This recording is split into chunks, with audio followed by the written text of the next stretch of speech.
గవర్నర్లు రాయబార్లు కూడా అవ్వొచ్చు. టీఆర్ఎస్ నేతలకు మంచి భవిష్యత్తు ఉందన్న సీఎం.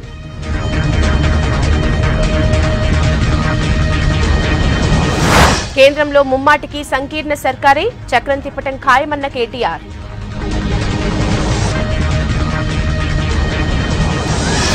ఫెడరల్ ఫ్రంట్ పేరుతో జనంలో అయోమయం, కేసీఆర్ కూటమి గాల్లోనే ఉంటదన్న బీజేపీ. విపక్షం లేకుండా పాలిస్తామంటే ఎలా? తెలంగాణలో పుట్టకపోవటం దురదృష్టమన్న పవన్.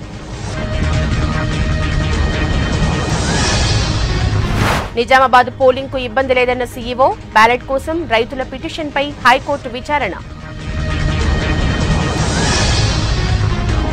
విభజన హామీల్లో 11 అంశాలు నెరవేర్చాం. ఏపీలో 2 చోట్ల అమిత్ షా ప్రచారం. కేసీఆర్ ఒకటిస్తే నేను 100 రిటర్న్ గిఫ్ట్లిస్తా. మోడీ ఎన్ని కేసులు పెట్టినా భయపడనన్న ఏపీ సీఎం. బాబు పాలనలో ఎవరికీ న్యాయం జరగలేదు.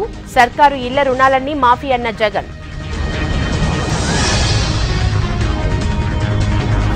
వైనాడ్ నుంచి నామినేషన్ వేసిన రాహుల్, అమేథీ నుంచి పారిపోయాడన్న స్మృతి ఇరానీ.